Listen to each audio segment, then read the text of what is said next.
Ok, số đây là cái này cho ngay năng cử dừng vừa một tập hợp chỉ mùi giảm trim lấy pi pon pay pram đi đấy cho ngay năng cử dòng một bằng hai những cái đặc biệt để xa tôi account dừng oi miền bài hà nên thay cái đó có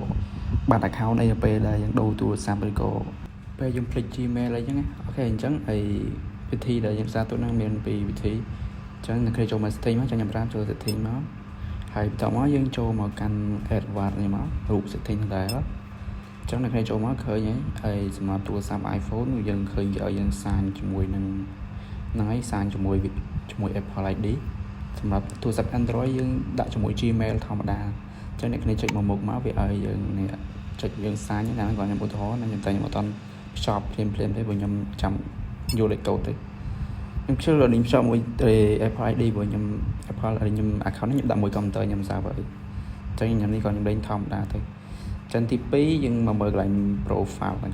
ហ្នឹងកន្លែង option profile វាមាន manager device និង link profile ចឹងពីហ្នឹងយើងចុចមក manager device មកដើម្បីយើងលេខកូដអូខេចឹងអាហ្នឹងទី2នេះហ្នឹងគឺសំខាន់អញ្ចឹងចូលមកនេះចូលមើលឈ្មោះទូរស័ព្ទយើង iPhone អញ្ចឹងហើយ account គេហ្នឹងគឺមានតែ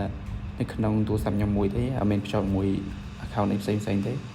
ចឹងយើងចុច generate លេខកូដមកដើម្បីយើងយកលេខកូដហ្នឹងទៅដាក់នៅក្នុងកុំព្យូទ័រយើងយកកុំព្យូទ័រយើងលេខ account ហ្នឹងក៏បានដែរ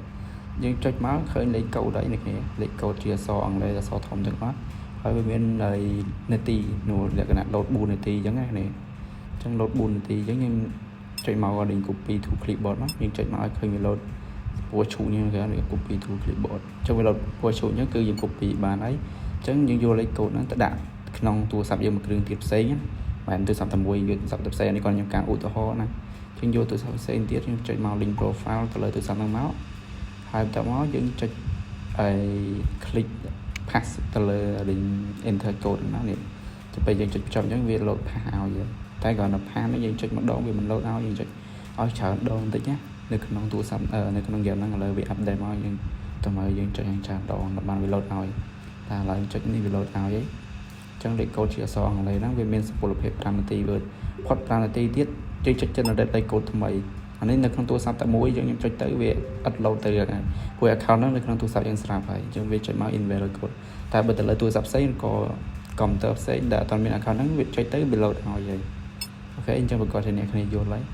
សម្រាប់អ្នកមិនតាន់យល់គ្នាអាចខាមើលវីដេអូដែលខ្ញុំបញ្ចូលប្រាប់មកអញ្ចឹងខ្លីៗទេការណែនាំរបស់ខ្ញុំអាហ្នឹងគឺវិធីសំខាន់ដើម្បីយើងរក្សាកុំឲ្យមានបញ្ហាបាត់ account នៅថ្ងៃក្រោយអញ្ចឹងហ្នឹងឃើញគ្នាយើងក៏ឆាតសួរខ្ញុំច្រើនដែរអញ្ចឹងខ្ញុំធ្វើទៅអូនឹងបង្ហាញទៅហើយហ្នឹងគឺជា channel ថ្មីរបស់ខ្ញុំអាច channel ចាស់ខ្ញុំ profit អត់ទាន់ចេញទេអញ្ចឹងជួយចុច subscribe ខ្ញុំមួយផងនៅក្នុង channel ថ្មីហ្នឹងដើម្បីបានតក្រោយទៀតអ្នកគ្នានឹងឃើញបើចាំទៅពី channel មួយទៀតគឺខ្ញុំ profit អត់ទាន់កើតវាចប់ប្រមានពីខាងគេប្រមានខ្ញុំខាង YouTube អញ្ចឹងវីដេអូខ្ញុំថ្ងៃនេះគឺខ្លីទេមានប៉ុណ្ណឹងទេមកជួបអ្នកគ្នាអរគុណអ្នកគ្នាសម្រាប់ការទស្សនា